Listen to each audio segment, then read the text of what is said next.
First meeting, obviously, we're just going over, signing NDAs, going over the P&L, balance sheets, and assets that were included, and getting their asking price for the acquisition. Went through and did due diligence on, a lot of it was valuing assets. That was a large portion of the transaction.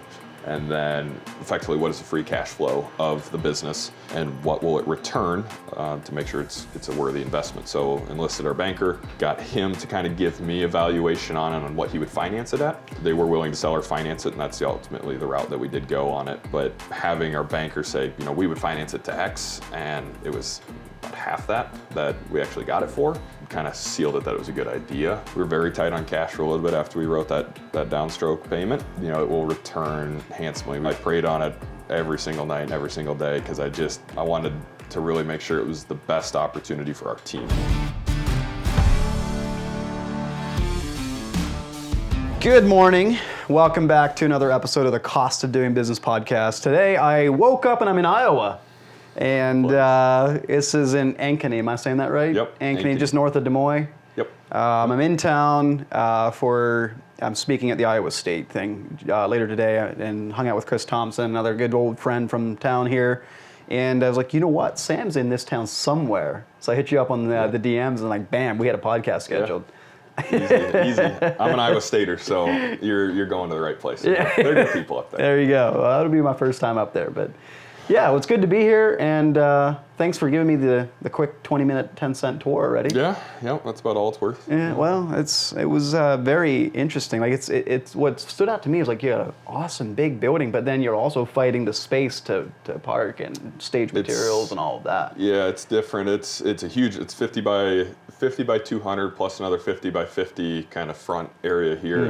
Mm-hmm. We've only got we got two offices here, and then what was a break room downstairs. We've got 2 or 3 people in every office, and then 3 people down in the break room, and hiring a designer today that'll start. And we're cramped for space already. Yeah. We thought the space was going to be plenty big, and it's a temporary home. Okay. So, yep. We are building a facility up just north of town, so it's probably... Oh, this is already underway? Yes, so actually site plans are right there on my desk for the building. We were approved the last year. Here, I'll show you them actually if you want to flip through them. Yeah. Those are building plans. We've got 4 acres. I believe 3 will be buildable once we have stormwater in. Okay. Got to have a good pond, of course. So we'll have, maybe Chris, you can help us with that pond. Yeah. Get some koi out there. Building out there is going to be 60 by 130 and about 2,000 square feet of offices, 2 stories, and then a mezzanine with, kitchen and everything. That'll be our forever home. A lot of it is going to be open workspace. I don't think if people are in the office, they're not doing their job.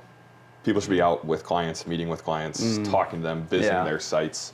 When they're sitting in the office, yes, and there's some stuff that has to get done. Yeah, sure. I follow your line of thinking. Yeah. So, well, before we get too far into the weeds, tell us who Sam Rankin is and how you got into this, what your story is. Sam Rankin, oh boy. Hockey player? Yeah, I grew up playing hockey. I traveled around. I actually fell very close to you out in Pennsylvania. Yeah. I had a brief stint during preseason, never actually played a game or made the roster with the Johnstown Tomahawks. I was filtered around 4 different NA teams. All the while, my dad was actually mowing the lawns for me. I had 20 lawns. Oh, you already had your business going, or your... Yep. So I started cutting grass when I was 10. Went across the street. Good friend of mine, Corey Ballard, was actually, Perfect Cut was taking care of this property, and I knocked on the door and I said, hey, I'll take care of your lawn for $15. And come to find out, still a client of ours, but he was really good friends with Corey, and he drove by the next day and said, I'll give you 20.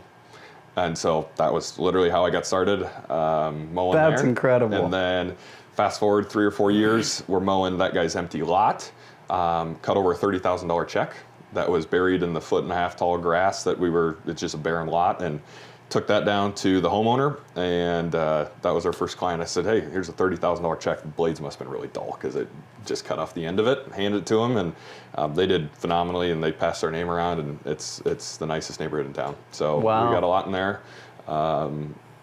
Started, getting into the landscape and all that stuff.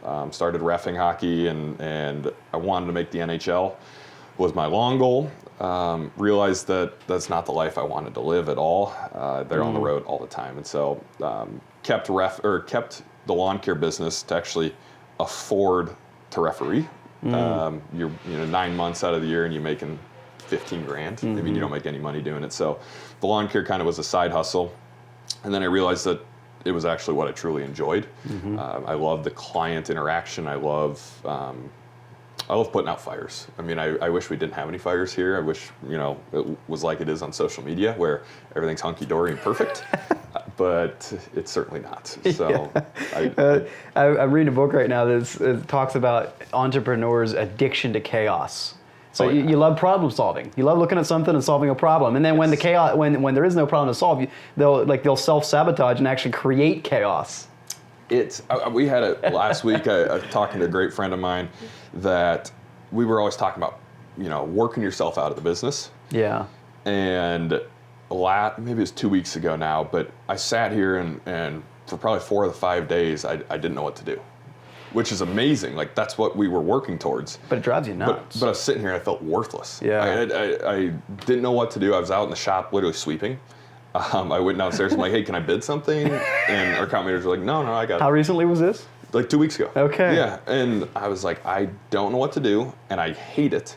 But it's also what I've worked so hard to get to for the last, we've been in business 4.5 years. So that's a pretty incredible position to be in for 4.5 years in business, because most of this industry is owner-operator, and the problem is the opposite. It's the challenge. It's the battle of trying to work yourself out of being the guy that has to problem solve or fight the fire. Yeah, that's one of the things early on is I didn't want to create a job. I wanted to create a business where, I led a business. That's one of the things that I think I am very good at. I do at times have micromanaging tendencies, and that's something I've worked really, really hard on, is to empower people. I don't like the word delegate. I like the word empower people and train them and teach them how to do things to better serve your clients. Because if you're the one that's doing it all day, every day, you're going to do it maybe 50% well. And if somebody else can do it 80% as well as you, then have them do it. Take responsibilities, empower people to do more so you can pay them more. They can, work harder and take home more money to their family. That's what it's all about. And you help them have a career instead of a job. Correct. Subtle. You'd think it's just a different word, but it's a different mindset. It's just different. And one of the things, to show that, we're putting up, we don't have them printed yet, but we're putting up career banners, and we stole it. We call it R&D, Robin Duplicate. Dude, do you follow Dan Martell? You've Yes. dropped like 3 different things now that I'm like, this is a Dan Martell thing. Maybe. But I love Robin Duplicate. And so we saw it as part of our peer group. That it's a picture of a team member, pay range, job title, and 2 or 3 core responsibilities. And my goal is to keep, and I don't mind people coming to ask for a raise, and I love giving raises because people can make more money, and that's awesome, and it keeps them here longer. But I think of it as, I don't, and this is a topic that we can get to, but I don't reward loyalty. I don't believe in loyalty. So put that on the back burner for just a second. But having career banners of, hey, you're here, you add these responsibilities and you're able to do this. You unlock. You're on to the next level and the next level. And just show them that there is a career path here. There is a ladder. It's not just a dead-end job. And trying to keep people for longer. So my loyalty stance. On a job offer or on a, you post on Indeed, how many times have you seen somebody as one of the qualifications, bachelor's degree or associate's degree, what have you? Is there ever loyalty on there? You don't put loyalty on there. I don't think it's fair of an owner to expect loyalty either. I think it is solely our responsibility to keep people. Okay, so you're making a case that it's not about like, oh, you should give me loyalty. It's more of like, it's on me. It's my responsibility to create the conditions that earn, I guess you could say, quote unquote, your loyalty or your So if it's like loyalty it doesn't stand on its own. There has to be the environment, the incentive. Absolutely. And same with we don't do big or really any annual raises just because they stuck around. Sure. to us, or most specifically to me, it is strictly about, did you gain skills that allow you to be more efficient, more productive, and serve our clients better? And if Ultimately, so, create more value for your company. create more value. Yeah. Correct. And if that answer is yes, then you get a raise. Yeah. And I like and that. if you didn't, if you're here for 3 years and you did not improve, what increased value or increased utility do you have that I can reward? I don't have anything that I can do because I can't raise the price to the client. Okay, I'm following you. I like where your head's going with this, because it's like, there is a little bit of this expectation, dude, I've been here for X number of years and I should get a raise for that. And maybe that is true, but maybe it's like, well, the reason you deserve the raise is not because of the time span, it's because you are now better at, and you can now do X, Yes. Yeah. Yes, exactly. And Yeah. so I don't know. Because if you have a poor performer, I don't care if you've been here 10 years. Correct. That makes sense. Yep. Not even, maybe poor performer is the wrong word, but someone that's not upgrading their skills. Correct. Yeah. Yes. And so I don't know, I'm different in that regard maybe, but I think it also helps kind of set in place the expectation of, I show up every day on time, blah, blah, blah, blah, blah, so I earn, well, that's kind of like the baseline, yes, that's my thing. Like, we discussed this when we talked bonuses last year, that I was going back and forth with one of our production managers who is not in charge of the bonus program, but kind of wrote it up a little bit for us. And I said, everything you're laying out here is what we pay people hourly for. Why, attendance? Why do I reward attendance? Like, that's part of the job. Yeah. What are they doing above and beyond? And so that's not delivering additional value. Correct. And so that's why we switched to the profit share model for bonuses. I think that's brilliant. Is this whole loyalty thing that you're talking about, is that something you kind of developed in your own? Or have you read it somewhere? Or I heard of it, like a very baseline of it somewhere, and I don't remember where. Yeah. If you ask my girlfriend, I spend way too much time on social media, and so I'm sure I saw it on a TikTok. It was probably a TikTok reel. Oh, sure. Something stupid. Yeah. But I heard it, and actually, I think it was Alex Hormozy. I'm pretty.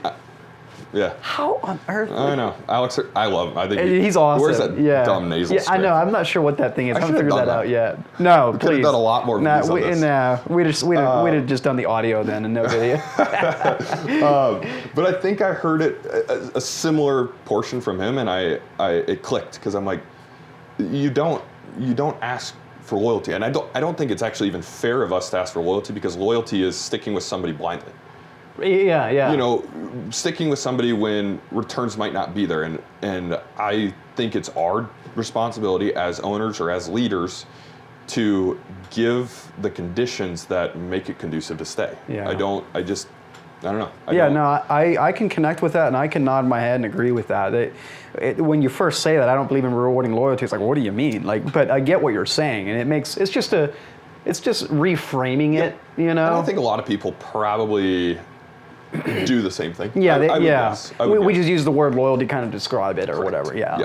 Yep. Well, back to your business story. Like, so you were you were cutting grass since 10. Yep. You went on to do hockey. Your dad kept on doing your accounts. Like, what happened when you got back? Yeah. So I had my bell rung too many times because I couldn't fight my way out of a wet paper sack. So. I'm 6'7", and actually the worst concussion I had was a guy who was 5'9" and got whiplash. Yeah, stupid. But I still have a few brain cells. My favorite brain cells and a feeling, just one. One? Yep. So I didn't know this was gonna be a comedy show. Yeah, no. If you ask our team, I'd love having fun, and we're all young. We all have fun. Our peer group doesn't think we get anything done here, and we get a lot done. So they probably think you're some for Gen X, Yes. Oh yeah, we're stereotypical a little bit, but so got back. My dad and best friend, still my best friend to this day, who I started. We were S&H lawn care, S&H mowing, and we had about 35, 40 clients. I got back, he was going off to play D1 college golf, which I would have much rather done that. But I said at that time, hey, let's split. You take the clients that you brought on, I'll take the clients that I brought on. Let's go our separate ways. Shook hands, no hard feelings, no nothing. I still helped him in the spring and fall when he went to go play college golf. I got back 2018, May of 2018. I graduated college and in finance. So I took a year and a half off to play hockey. Graduated in 2.5 years because I was too frugal to pay for any more college. So I got in, got out, and then started just mowing the first year through 2018. Second year, hired Cole, who's our landscape production manager, right-hand man that takes care of all the landscapes. I'm not a production guy. I have my ideas and opinions, but at the end of the day, my heart's not in production and operations. It is far more in the sales side. We did our first 2 patios that year, and then just kind of snowballed into more and more large jobs. And revenue-wise, our scale from 2018 to now, 52, 188, 555, 899, 2.2 last year, and then we should be in the 4.5 to 4.7. That's an incredible. It's one thing to make that leap, that kind of growth, 1 or 2 years, but what you're doing is pretty impressive. And my hardest part, and we had a good team meeting last year that our team was stressed. Yeah. And I sat down, and we are very open book management, but at this point in the year, they hadn't seen a whole lot of the numbers yet. And they said, I told them we doubled or almost doubled the year prior. I said, what's comfortable? And they said, 60%, 70% growth. I said, perfect, we'll do that. But I'm just going to tell you now, at the end of August, September 1st, and we're going to lay you guys off because we'll be done. We'll hit that number, we'll be done. And they're like, okay, well, maybe not. And so it was just some growing pains early in the year that stressed some folks out. And I worked with them on it, and we systematized everything because we create systems every winter. And by midsummer, they're already blown out of the water that they don't handle. Well, when you're growing that quickly, you're breaking systems all the time. Exactly. Yeah. So, and it's like in your role, or maybe your leadership team's role, you're really just trying to stay on top of and make sure that the systems that you're handing to your team is functioning. Yes. Yes. Because systems are hard enough the way it is, but when you're doubling revenue over and over and over again, there's just a lot to stay on top of. It's been tough, and it's not the guys that talk about 15% net and 20%. When you scale a business, that's not realistic. Well, when you're growing as quickly as you are, adding overhead, adding assets as quickly as you are, your net, your P&L might show. Well, it depends how you're doing your bookkeeping, but you might show net profit, but you're burning that cash in cash flow is tight. And the fact that you're growing as quickly as you are and still managing to float that cash flow is pretty incredible. It's been, we funded our own working capital up until this year. Just finally got a line of credit, so we can take advantage of a lot of early buy programs and that sort of stuff. We've done well. We have produced net profit every single year. Even with that growth rate, that's incredible. Yep. We've sat comfortably between 9 and 15, 16%. We were far higher in the early days when I didn't pay myself at all. Yeah, sure. Which is not really real. Exactly. Yeah. Actually, one of my favorite numbers that our peer group does a recalculated net profit.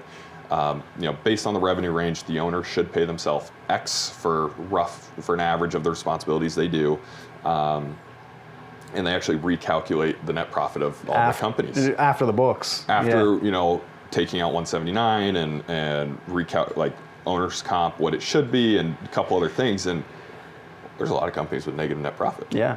Well, we see it all the time. And it's if you're not paying yourself, what are you doing? Why are you working for free? Yeah, exactly. Because if you're not paying yourself, your business is essentially getting you for free. Exactly. And you might feel like, well, the business made 10% net profit. I took $100,000 home. That's not. The business made no money. Correct. Correct. Yes. And what just in our conversation here, since I walked in here an hour and a half ago, whatever, it's what I'm observing about you is you are attacking this whole business venture from the position that you are creating and building a business, not a job. It's almost like your focus is setting up the systems and the processes to work yourself out of a job. You said you had 5 days, nothing to do. Whereas a lot of us, a lot of people in this industry, maybe that's not their goal. You know, they want to be an owner operator, but they just want to do amazing, beautiful projects and be super profitable, have a great lifestyle, which is awesome. 100%. And there's a guy that you know all too well, as do I. I spent a week in the sketchiest city ever with him, actually. RC Outdoor, Richard. That dude is an unbelievable craftsman. Yeah, he's an artist. And he is an owner-operator, and he is great at it. And I bet... He's making good money, too. I guarantee it. Yeah. I know it. And there's a place for those guys. 100%. In fact, there's probably more room for those than what you're doing. It's not a bad What you're thing. doing is you're playing it... What you're doing is you end up competing at a different level. Correct. You know, especially Yes. with your maintenance side, and you know, it's just a different ball game. It is, and there's not one that's good and one that's bad, and there's no like, you know, I used to think that there were some guys that, you know, oh, they have this big business, they're more important, and it's like no. Like, at the end of the day, we're all the same. You know, we all eat at the same lunch table here. We all work together, and that's what I love about this industry. Frankly, is like you can go one of 10 ways. There isn't a wrong way. There's maybe ways that I wouldn't do it, but I know you can make money doing it that way. And you know, at the end of the day, like if we're not in business to be profitable, profit's not a bad word. It's actually a very good word. It's what makes the world go round. There's a difference between being greedy and being profitable on this Ash Wednesday as we do the podcast. But you know, we're getting to the point now where I'm starting to see the light at the end of the tunnel, and that it's actually about far more than me and even our business, but it's what impacts can we make. You know, I take home a very reasonable salary. I don't need to take home anymore. My expenses are covered. And it's how much can we return to our team? How much can we return to our community? We're starting. Well, I think that's what lights. You know, different things light different people up, and we just talked about the owner-operator model, where you build a beautiful business doing awesome work, but you just make sure you're profitable, right? And then on the flip side, with kind of what I'm perceiving, where your mindset is a little more, it's like, okay, my expenses, like I got my lifestyle in place. Now it's about growing the business so I can give more people better jobs, help them build better lives, you know, be a positive impact to the community. Absolutely. And it's not about like, oh, I want to go from making X to Y. No, it's the challenge of problem solving and building a business and being a positive influence on people. Yes, exactly. And the thing now that we're starting to get a little social media credit here or there, and there's guys reaching out, and it's like, yes, I will help every single person that DMs me. Like, I want to, because I was there and I was that little rat that was DMing everybody. Like, hey, why do you do this? Why do you do that? Like, I love those things, and I love to be able to help. And there's times that I've actually asked a couple of people, do you want me to be honest or do you want me to be nice? Because I can be nice and I can, good job, buddy. Pat you on the back. Great job. Or I can tell you flat out, like, hey, what you're doing is, in my opinion, a stupid idea. You should do this instead because X, Y, and Z, and it's worked for me. May not work for you. It doesn't work for everybody, but this is how we've had success. So, yeah, it's wild, dude. Yeah, I think the whole thing of being honest or being nice is like most people want the truth. You know, and like you said, like in my opinion, but with the limited information I have about your situation, but like we do have a tendency to try to, you know, confirmation bias, you know, try to get confirmation that what we're doing is a good idea. Absolutely. And like it's a human nature, you know. It is, but it doesn't have to. Yeah, but the ones that are truly grinding, hungry for growth, like, I just want to know the truth. This is a good idea or bad idea? Or like, what would you do, you know? And it's not always pretty. No, the answer's not always right. No. So talk a little bit about your vision. Like, so you had your Ankeny lawn, you rebranded to Etch Outdoor Living, and you just acquired another company. Correct. That was all commercial maintenance? Yes, 100% commercial. So you were all design build with your own little mowing route before? Yes. Yep. So we started with mowing. My focus for probably 2 or 3 years was exclusively design build. I got a taste of that. Saw some people on Instagram that were doing some cool things, and I was very lucky that we hired Cole, who I talked about previously. Yeah. And I've never been on a patio actually start to finish. Could I do it all? Yes. Even to this day? Yeah, no. I was going to last year, but then at the end of the year I was, and then it snowed, and so I didn't finish. But it was our first time slinging slabs. I'm not a passionate doer. I like mowing, and I can mow with the best of them. Yeah. And I tell our guys that I make sure they don't forget that I can lay stripes. But you know, vision, our mission here is it's actually on the wall right there, transforming bold ambitions into everyday realities. I want to, take big ideas for landscapes and design build side. I want to take the ideas that clients should have proactive communication to them on a commercial site. We should be out visiting them, not them having to call us back or, hey, what about this? Instead, we come to them. We started back in the day as Ankeny Lawn and Landscapes and that's still our LLC. Started as Ankeny Lawn and Landscapes. We were just a, run of the mill, honestly. We did great work, but we were just like everybody else. We were, 2 mowing crews, a landscape crew, added another landscape crew, so we were 2 and 2. Last year we went to 3 maintenance crews, 2 design build crews, and then over the winter had a really good opportunity to acquire a company, Outdoor Advantage, and acquired them. They were 100% commercial maintenance and snow, and that was one of the places that we really wanted to expand with snow removal. And then I guess just before then, we rebranded to Etch Outdoor Living.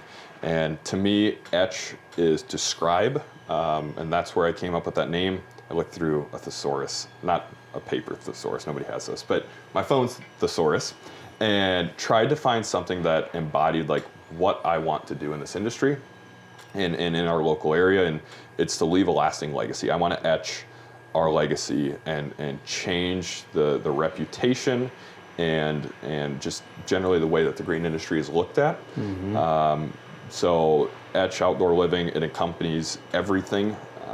We don't have to have, Ankeny Lawn for lawn care and Etch for design build, and you're running 2 campaigns for everything. Instead, we're one family, we're one brand. And honestly, like, the name doesn't matter. Yeah. It frankly, like, if Nike never became a success, nobody would, it's not a great name until you make it a great name. Yeah. So we rebranded, brought everything in-house. We're all one company. All of our trucks are wrapped the same. We don't have anything different about anything. We just, obviously, some of our new pickups from the acquisition have no logos on them yet because it's going to spend a lot of money just getting wraps done. Yeah, I was just thinking about that. I was just walking around here. We're looking at all this brand new Etch stuff. Yeah, so we've got maybe 7 or 8 trucks, and our vans are both done now. So we've got 7 or 8 trucks that have to get wrapped still that we'll struggle on that. But we'll get those done before the year starts. And so I don't know if I answered your question at all. Why did you decide to acquire instead of just organically grow? That's what it boiled down to. It was a build it versus buy it equation.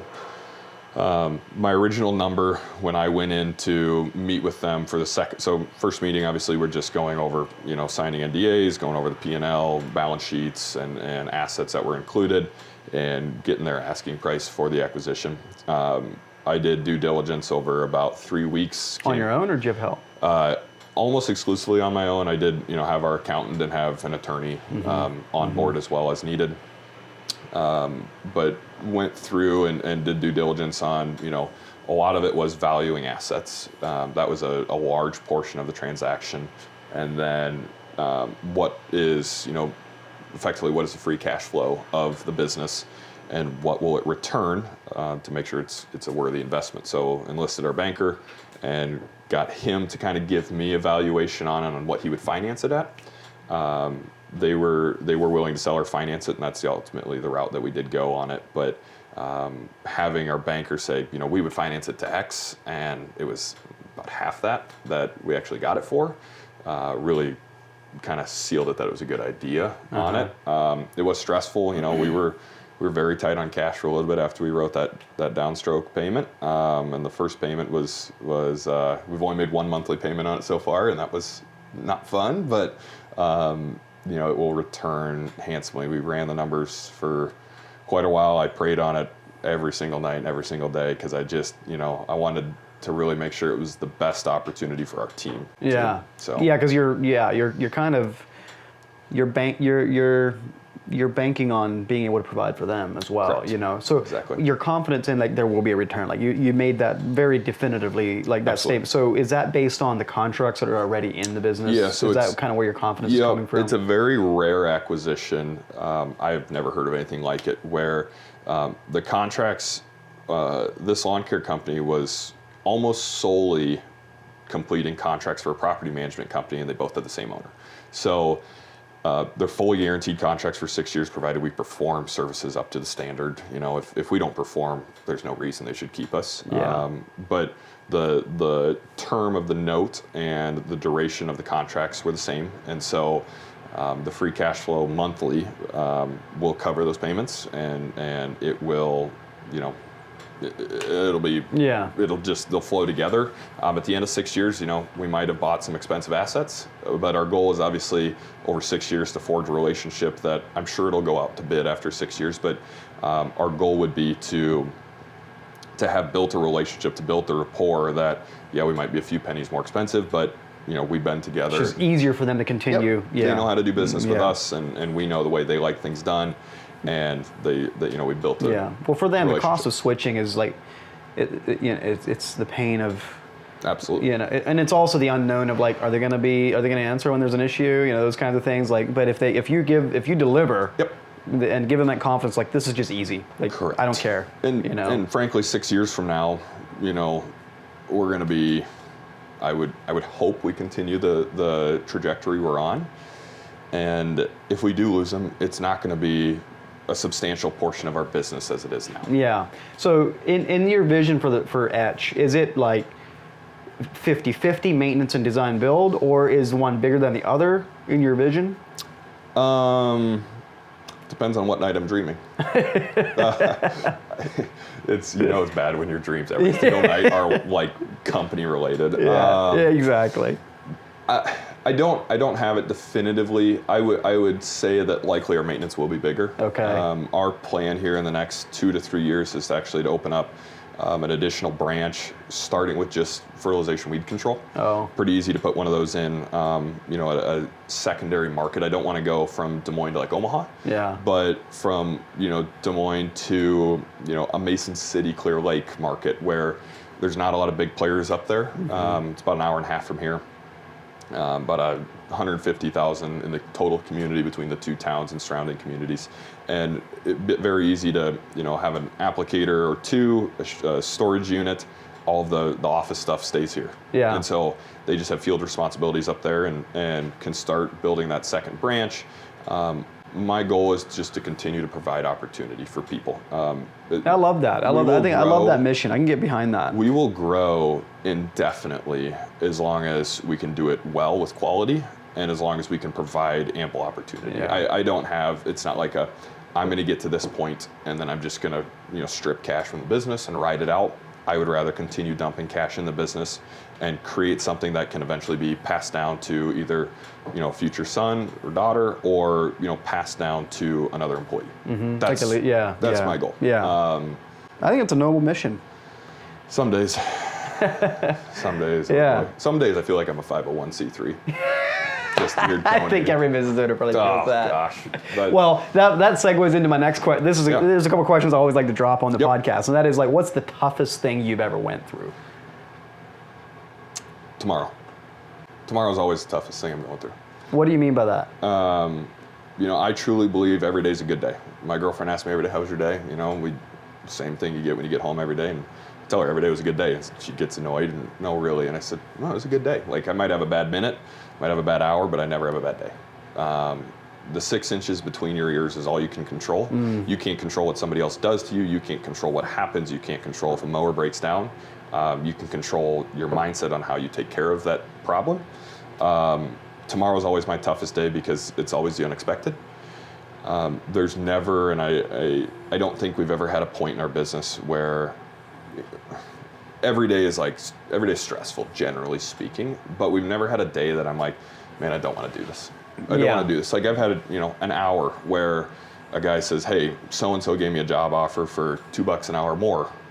And I got to say, hey, you know what? Take it. It's a great offer. I think it's the best thing for you. That's a bad minute, bad hour, but it's not a bad day. And at the end of the day, if, losing one person, it doesn't matter who it is. We will not fail because one person leaves. Yeah. We have enough talent here. We have enough smart people. We have enough people that are willing to do things that are outside of maybe, their role, that to me there is no bad day. There's tough days. Okay, sure. so let me rephrase the question. Okay. What's the most complex challenge you've had to unravel or figure out? The acquisition.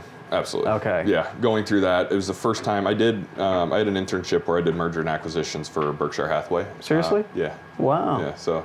So this was not okay. Wow. Yeah. So I did have experience doing discounted cash flow analysis and pro forma. Sure. Income statements and balance sheets, and so had a lot of good experience, and that certainly helped. I was gonna say, when you said you did it all yourself, I was like, wow. Yeah. So I did have some experience in that, which made it far easier than it could have for a lot of people. Yeah. That was definitely the most stressful, because I had what we call deal fatigue, where I've looked at the same thing, and I've worked with attorneys on the asset purchase agreement, and we ran up a $10,000 attorney bill. That'll tell you how many hours we worked on this thing. Yeah, exactly. That was just the most stressful, because it was we really started in mid-November, and the goal was to close by the end of the year, and 45 days is actually really tight. A lot of times it's 2 or 3 months that you really need. It was day and night. Our attorney, she was awesome. She worked very, very hard for us, and we were on the phone some nights 10 o'clock, 11 o'clock, and then you're back in the office like nothing ever happened the next morning. And so she was a great asset on our team to have, and that was by far the toughest challenge, and scariest too, because we were sticking our neck out there, but everything so far paid off really, really well. What about what's the best advice you've ever been given?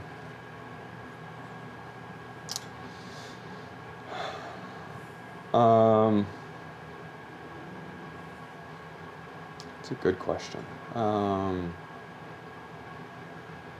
Probably that you can only control the 6 inches between your ears. Like I said, I don't like advice. I don't. I like experience sharing, and that's something from our peer group that a lot of people give advice. I would do this. Well, have you ever done that? No. Most people who are giving advice have never done the stuff you're doing. I don't believe that a smaller company can't give excellent advice on something that they've gone through, something that they've accomplished. I have a number of friends that have smaller businesses that we do, and I think they're far smarter than I am. I'm not the smartest person at this company. I know that. I hired smart people. They make me look great. I'm the chief of making things get done, making sure things get done. I don't do all the things, and there's things like payroll. If I had to run payroll, I probably could figure it out. I'd have to be on the phone with support through a payroll company a lot. Like Jenna runs payroll. She's good at it. Yeah. She is very, very good at it. I don't have any desire to do it. I just make sure I'll send her an email. Hey, did this get done? Yeah. Yep, great. Yeah. But I don't love advice. I would rather ask questions About someone else's experience? Yes, I would rather ask the questions instead of when I say, yeah, we're kind of struggling with this right now, and people will say, oh, I would do it this way. It's like, oh, I don't remember asking. If I want your opinion, I will ask you for your opinion. And maybe I'm a little bit brash about that. That I don't know. I want to do things the way that we've generated success. I talked about we're in Perfect Cut's backyard. Corey Ballard is a great mentor. He's helped when I have questions on things, going through the acquisition, because he's done that. He's helped tremendously, and that's somebody that's done something, and that's somewhere where I want to go. And so when he gives advice, or when we have conversations, I'll listen. But there's a lot of keyboard warriors on Instagram that you got to be careful. Give unsolicited advice. So be careful on advice. Yeah. And I'm a fan of find 1 or 2 people that you trust that are truly a mentor and a friend. That have your best wishes in mind. Your best interests. Yeah. Don't. Yeah. I don't know. You're gonna put this out on the air, and I'm gonna be like, "Wow, I sound like such an idiot." But I don't know. I think like something I'm nodding my head to, like this makes sense, is make sure go ahead and bring in, cast a wide net, bring in all the advice or opinions you want, but when it comes down to making a decision, like I agree with your philosophy of like evaluating other people's experiences and what they had to say about them is more grounded. less out there in 30,000 foot theory land. Yeah, Than absolutely. Yeah. So I think that is some good advice. Yeah, is to just check. Yep. Make sure you're not letting yourself be dealt with head trash, the real estate between your ears, Yep. about about other people's opinions. Like sift through opinions and actual real experiences that can be shared. And I mean, I hope people listen to this podcast the same way that I listen to a lot of podcasts. Yeah. I do really enjoy them, and I try to take one thing, just one thing. Yeah. And I hope that I hope people listen to the whole thing, and I hope they take all of it because it's what's worked for us. But I hope they take one thing. Just take one thing. Throw the rest in the garbage. But take one thing and implement it that fits for your business. That's what. Some of these smaller guys, some of the guys that everybody loves to bag on, and they're terrible mindset. I still will listen to those podcasts, and that is a good idea, and I will take that one thing and I will implement it. Or on the flip side, if it truly is a bad mindset, like, well, that's one thing I want to make sure I'd be cognitive of avoiding, right? Yep. Like I can fall into this trap, But I really connect to your one thing idea, because it's human nature to go to a conference, an event, have a conversation with a mentor or whatever, and you just feel like, I got 10 things I want to do. And you know what the brain does with those 10 things? Nothing. But if you can distill it down into, this is the one thing I'm going to do, then that's progress. 1% better every day equals incredible results. Absolutely. So it's work, though, to distill that down. It is. And so it takes focused effort to take your inspiration of whatever thing that you just encountered and boil it down to what's the one thing I'm going to change. Because I look back at my experience with Tuscan Landscaping as an employee, and like we'd go to all these different events, and we'd regularly on the way home have conversations together, agreeing or arguing on what is the one thing we're going to do different, what is the one thing we're going to bring home. And it's I try to take 3 ideas, pitch them to our leadership team, and pick one, and then pick one. Yeah, because I went to Grow last year. Marty Grunder, McFarland Stanford put on a Grow event.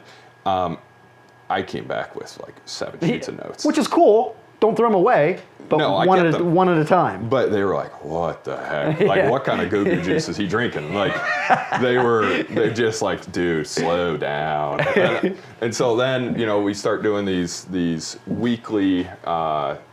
We do weekly meetings, and I try to I'll bring 1 or 2 things, make sure they think they're good ideas, and then we implement them as a team. Yeah. Because I think when the owner and the founder keeps pushing, it's deaf ears. It's another big Sam. You gotta have that ownership. Yep. Yeah, you gotta buy that ownership. Absolutely. Otherwise, it's just like you said, you're pushing ideas, and they don't take ownership of the outcome. So if it fails, it's your fault, not their fault. Exactly. Yeah. Exactly. Yeah. Well, cool, man. I know you got to run. Yeah. So got some contracts to fire away. Yeah, you've got things happening. So we'll get you back on your day.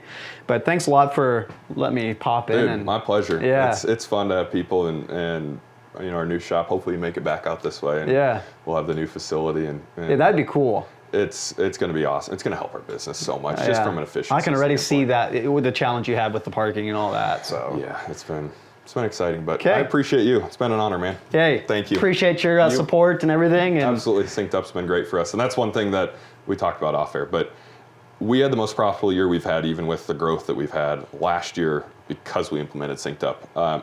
And truth be told, it was only on design build side. I told Weston and Fred that I had my reservations about the maintenance side, and it could be awesome. I don't know. I was scared to switch everything. And we just switched our design build side. Our guys loved it. We were the most accurate estimating we've ever been. We're the most accurate job costing we've ever been. And we've used a number of other systems. And it was a game changer on our end. I hate that word. I don't know why I just said, it's a game changer. Yeah, right. But little shameless plug here at the end that SynkedUP will change your business. Like, people are on the edge about it, and you're worried about, $300 expense. We don't even look at what we pay anymore, because it's such a small expense that it's not an expense. Like, don't think of it as, it's $300 out of pocket. Think about how much more money you are going to make because you use it. You will never feel it.